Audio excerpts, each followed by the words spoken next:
So anganwadi ఉద్యోగాల భర్తీ చేయబోతుంది రాష్ట్ర ప్రభుత్వం. ఆ అంగన్వాడీ ఉద్యోగాలలో భారీ స్కామ్ జరగబోతుంది. ప్రధానంగా ఈసారి ఇంటర్వ్యూకు 10 మార్కులు, ఈ 10 మార్కులు ఏంది, అసలు ఈ ఇంటర్వ్యూ ఏంది, ఇదంతా ఒక మోసము, ఇదొకంత స్కామ్ అని చెప్పేసి మాజీ మంత్రి సత్యవతి రాథోడ్ ఒక కామెంట్ చేస్తున్నటువంటి పరిస్థితి. వీటన్నిటి గురించి డిస్కస్ చేద్దాం. ప్రస్తుతం మనతో పాటు కాంగ్రెస్ పార్టీ సీనియర్ నేత, అదేవిధంగా mother foundation chairman Bojja Sanjay Reddy గారు ప్రస్తుతం మనతో పాటు. అక్క నమస్తే.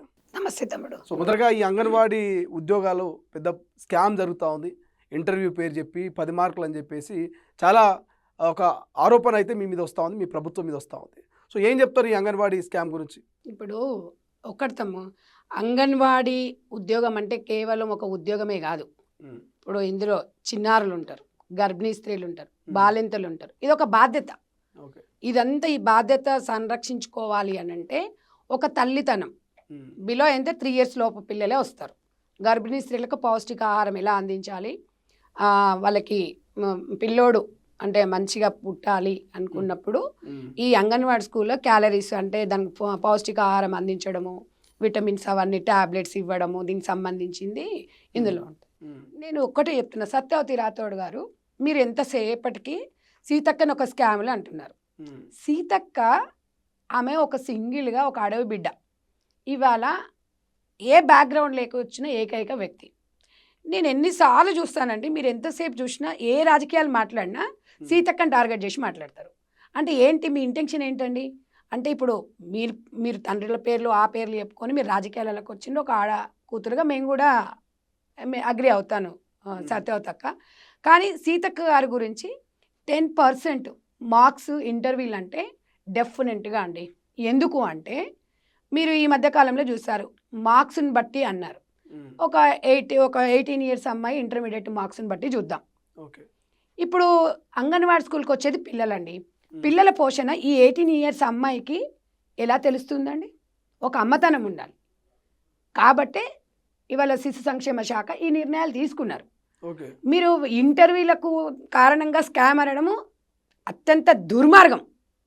బీఆర్ఎస్ పార్టీ సత్యవతి రాథోడ్ గారు ఆమెకు నరం లేకుండా మాట్లాడతారు. ఈ మధ్య కాలంలో ప్రతి ఒక్కరు సీతక్క మీద కామెంట్ చేయడం అంటే ఇవాళ శిశు సంక్షేమ శాఖ మంత్రిగా ఉన్నందుకు ఆమె నిందిద్దామా? మనము ఒక తెలంగాణ రాష్ట్రంలో పంచాయతీరాజ్ శాఖ మంత్రిగా ఉన్నందుకు నిందిద్దామా? రోజు 24 గంటలు పనిచేస్తుంటే ప్రతి విషయంలో గుట్టల చెట్లకి పోయి ఆమె ఇవాళ అక్కడున్న అభివృద్ధి గురించి మరి మనం ఆమె మీద నిందలేద్దామా? చిన్నపిల్లల పౌష్టికాహార అందించే విషయంలో కానీ అంగన్వాడీలను హక్కున చేర్చుకొని వాళ్ళకి మంచి దారి వేయడానికి మనం నిందిద్దామా? నేను ఒక్కటే అడుగుతున్నాను, అసలు మీ ఇంటెన్షన్ ఏంది? అంటే మీరు రాజకీయాలు చేస్తారా లేకపోతే సీతక్కనే టార్గెట్ చేసిండ్రా? నేను ఈ మధ్యకాలం చాలా సందర్భాలు చూసిన తమ్మి, ఇంటర్వ్యూ అనేది సీతక్క ఉండదండి. అక్కడ కలెక్టర్ అధ్యక్షతన ఉంటుంది. ఇది ఒక కమిటీ ఉంటుంది. డెఫినెట్గా ఇంటర్వ్యూలో అంటే వాళ్ళు మాట్లాడే విధానం ఒక అమ్మతనం, ఒక బాధ్యత. చిన్నపిల్లలు ఈ మధ్యకాలంలో అంగన్వాడీ స్కూళ్ళల్లో కొడుతూ ఉన్నారు, పిల్లల్ని కొడుతున్నారు. పిల్లల్ని మొన్న చూసాం కదా చాలా సందర్భాలలో. అంటే ఓపిక ఉండాలి. అంటే ఇప్పుడు 18 సంవత్సరాల అమ్మాయి ఉంది, ఆ అమ్మాయికి పెళ్లి కాదు కాబట్టి ఆమెకి ఎటువంటి ఉండదు, అనుభవం ఉండదు కాబట్టి అనుభవం ఉండదు. ఇంకొకటి ఏంటంటే ఇప్పుడు ప్రామాణికంగా ఇప్పుడు 26కి వచ్చాం మనము. గత చదువులు ఇప్పటి చదువులు మెరుగుపరచాలనేది. ఇప్పుడు గతంలో చదువుకున్న చదువు ఇప్పుడు కొంచెం టెక్నాలజీ మారింది కాబట్టి పిల్లలకి ఒక మంచి లాంగ్వేజ్ ఇవ్వాలి, కొంచెం అది చేయాలి అంటే స్కిల్ అనేది ముఖ్యం. దీంట్లోకి సీతక్కకి ఏం సంబంధం అని స్కామ్స్ కావని చెప్పేసి సీతక్కని ఎందుకు టార్గెట్ చేస్తున్నారు? ఆమె ఇవాళ తమ్మి ఆమె అభివృద్ధిలో ఎందుకు వీళ్ళు పోటీ పడరు? మొన్న ఒక ఆయన వచ్చి ఆయన ప్రెస్ మీట్ పెట్టేసి ఏదో ఇసుక స్కాము అది అని ఆయన చెప్తాడు. గురిగింజ నల్లగా ఉన్నది చూసుకోదు. ఆయన గతంలో రెడ్కో దాంట్లో ఎన్ని స్కాములు చేసిరు. ఈ స్కాములు చేసిన వాళ్ళు ఏ పని చేతగానోళ్ళు సీతక్క మీద విమర్శలు చేస్తారు. నేను చెప్పాను కదా, ప్రతి విషయంలో ఇలా ఒక మంత్రి అయినా కూడా తన నియోజకవర్గాన్ని ప్రాతినిధ్యం వహిస్తూ తెలంగాణ రాష్ట్రంలో ఒక్కరోజు కూడా ఇంట్లో కూర్చోదు. ఇంత ఏజ్ 50-52 ఏళ్ళ ఏజ్ వచ్చినా కూడా మనకే అలసట అనిపిస్తుంది. ఇలాంటి వ్యక్తిని పట్టుకొని ఇవాళ ఒక్కటండి నేను ఒకటే చెప్తున్నా, తెలంగాణ బీఆర్ఎస్ పార్టీలో 15,000 ఉద్యోగాలు సత్యవతి రాథోడ్ గారు ఎందుకు పెండింగ్లో పెట్టిపోయిందండి? ఎందుకు ఉద్యోగాలు ఇవ్వలేదండి? అంటే ఇప్పుడు మీ ప్రభుత్వం ప్రజలు మిమ్మల్ని వ్యతిరేకించిండ్రు అంటే మమ్మల్ని ఉద్యోగాలు ఇవ్వనివ్వరు అంతేనా? అంటే ఉద్యోగాలు ఇవ్వకుండా మమ్మల్ని ప్రజలు తిట్టుకోవాలని. కానీ మేము అలా చెయ్యం. మాకు తెలంగాణ ప్రజలు ముఖ్యం. వాళ్ళ బాగోగులు ముఖ్యం. అయితే అంగన్వాడీ ఏవైతే రాబోయేటువంటి ఈ పోస్టులలో ఉద్యోగ భర్తీలలో ఎటువంటి స్కామ్ లేదైతే ఇంటర్వ్యూ కానీ మార్కులు కానీ స్కామ్ కాదు, స్కాములు పైరావిలు ఒక్కటి నాన్న పైరవి ఏముండదు. ఒక 10 మార్క్స్ మాత్రమే. 10 మార్క్స్ ఇంటర్వ్యూ అనేది చాలా ముఖ్యం. ఇప్పుడు మేము కాదు, పక్క రాష్ట్రం ఆంధ్రప్రదేశ్ 20 మార్క్స్. ఇప్పుడు మనం ఒక 10 మార్క్సే ఇలా విద్యార్థులను అనాథ వాళ్ళకు కూడా పర్సంటేజ్ వైజ్గా ఇచ్చారు ఉద్యోగాలు. వాళ్ళకి అవకాశం సడలింపు ఇచ్చిండ్రు. ఇది ఇంత పారదర్శకంగా నడుస్తుంటే, ఇంత మంచిగా ఈ స్కీమ్ని ఇంత మంచిగా పోతుంటే స్కామ్ అంటుంటే మనిషికి ఎట్లా అనిపిస్తుంది? ఒక మాట చెప్పండి. మీరు ఆధారాలతో రండి. ఇంటర్వ్యూలు వద్దనడానికి మీరెవరమ్మా? అంటే ఇవాళ మంచి ప్లే స్కూల్స్ లాగా అంటే పిల్లలకి ఒక మంచి ఎడ్యుకేషన్ వద్దా చెప్పండి? చిన్నపిల్లలు దేవుడు లాంటి వారండి. చిన్నపిల్లలు ఏదైనా చూసిండ్రు అంటే అది మైండ్లో వాళ్ళకి స్థిరంగా ఉంటుంది. స్కిల్ అనేది పెరిగింది అనుకోండి, ఆ వాళ్ళలో ఉన్న టాలెంట్ని కూడా మనం బయట తీసుకోవచ్చు ఇంటర్వ్యూల ద్వారా. వీళ్ళు ఏంటంటే ఎప్పుడు స్కీమ్లు వీళ్ళకి ఉంటాయి కాబట్టి అదే ధోరణి ఆలోచిస్తారు. సీతక్కని ఈ సత్యవతి అక్క ఒకటే చెప్తున్నాక, ఎప్పుడన్నా నువ్వు ఏ మహిళల మీదనన్నా ఏదన్నా జరిగినప్పుడు ఎప్పుడన్నా స్పందించినావా అక్క? నువ్వు ప్రెస్ మీట్ పెట్టని తప్ప ఎక్కడైనా తెలంగాణ రాష్ట్రంలో ఏ మహిళలకన్నా అన్యాయం జరిగినప్పుడు ఎప్పుడైనా పోయి చూసి వచ్చినావా అక్క? మొన్న 12 ఏళ్ల పిల్ల మొన్న అత్యాచారానికి గురయ్యింది ఖమ్మంలో. నువ్వు పోయి పరామర్శించి వచ్చినావా అక్క? నువ్వు పోయి హాస్పిటల్కి చూసి వచ్చినావా అక్క? మరి మా సీతక్క చూసి వచ్చింది. మా సీతక్క 70,000 రూపాయలు ఇచ్చింది, మంచి మంచి యోగక్షేమాలు తెలుసుకుంది. మరి ఆమె దాంట్లో నువ్వు అభివృద్ధిలో మరి నువ్వు ఎందుకక్క పోటీ పడవు? నువ్వు ఎంతసేపు ఉన్నా స్కీమ్ అని చెప్తావు. నువ్వు ప్రూవ్ చెయ్యక్క.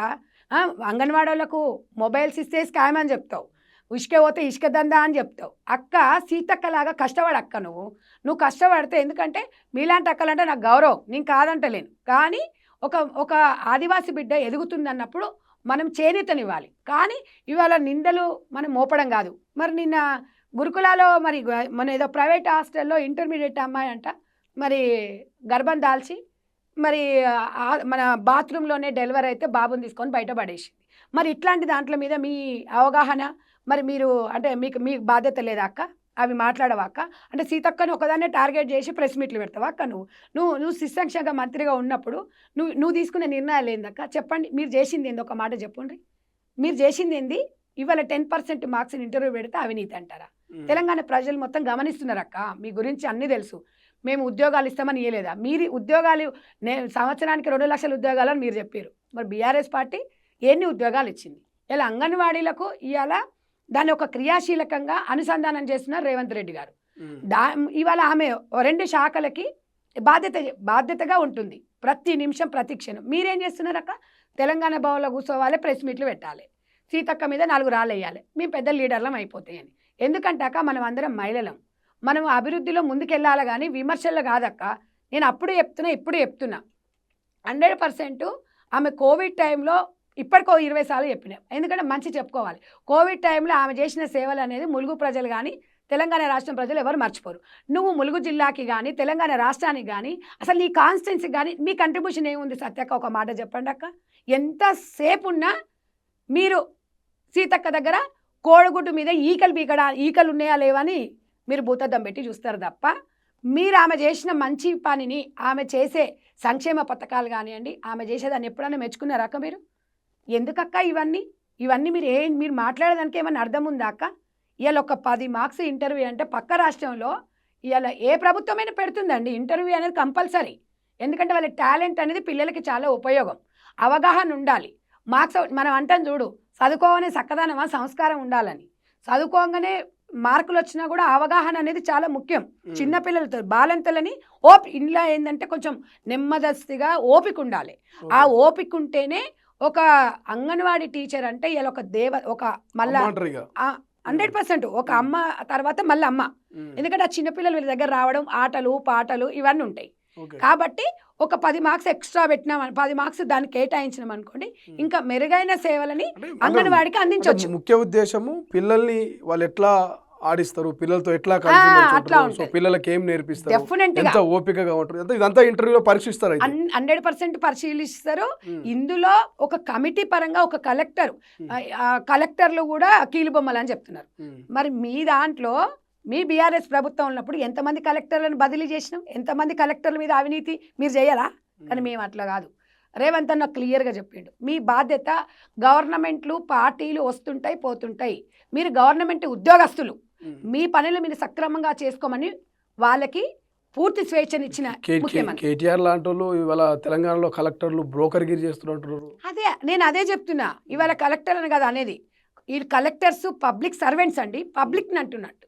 ఇవాళ వాళ్ళ పని వాళ్ళు చేసుకుంటుంటే కీలు బొమ్మలని చెప్తున్నారు. నేను చెప్తున్నాను కదండి, ఎంతసేపు ఉన్నా వాళ్ళు ప్రెస్ మీట్కి అంకితం తప్ప ప్రజలలోకి వచ్చి ప్రజల బాగోగుల గురించి అలిగే వ్యక్తులు ఎవరు బీఆర్ఎస్ పార్టీలో లేదు. అసలు ప్రతిపక్ష నాయకుడే ఫామ్ హౌస్లో వండుకున్న తర్వాత మరి ఇక సత్యక్క లాంటి వాళ్ళు ప్రెస్ మీట్లు తప్ప ఇంకేమవుతారు? మొన్న ఒక ఆయన ఆర్ఎస్ ప్రవీణ్ కుమార్ వచ్చి సీతక్క మీదనే మాట్లాడతాడు. అంటే ఇక్కడ అర్థమైంది ఏంటంటే సీతక్క మంచి పనులు చేస్తుంది కాబట్టి ఓర్చుకోలేక ఏదో ఒక రకంగా ఆమె మీద విమర్శలు చేయాలి, అంతే తప్ప వాళ్ళకి సీతక్క పేరు చెప్పుకుంటే కొంచెం ఇంకెక్కువ వైరల్ అవుతుంటాం కదా, అంతే తప్ప సత్యక్క రాక్క బయటకు వచ్చి మహిళా సమస్యల మీద బయట సమస్యలు ఉన్నప్పుడు స్పందించక్క, అప్పుడు మనం లీడర్గా గుర్తుపెడతారు. మనం భవన్లో కూర్చొని ప్రెస్ మీట్ పెడితే మనని ఎవరు గుర్తిస్తారు అక్క? ఎందుకంటే మీరంటే మాకు చాలా గౌరవం, కానీ గౌరవం పొడగొట్టుకోకండి అక్క. మనం తండ్రి పేరు మన ఇంటోళ్ళ పేరు చెప్పుకోనో లేకపోతే అది ఎదగలేదు. ఇక్కడ సీతక్క గారు కానివ్వండి, మహిళలము సింగిల్గా వచ్చి ఒక మహిళా సమస్యల మీద ప్రజల మీద ఒక అవగాహనతో మనం ముందుకు పోవాలి. దయచేసి ఇలాంటివి మీరు ఇట్లా విమర్శించి మీ స్థాయిని మీరు దక్కించుకోవద్దని చెప్పేసి నేను ఇవాళ సత్యవతి రాథోడ్ గారికి నేను ఒక చెల్లిగా చెప్తున్నాను అక్క మీకు. రైట్.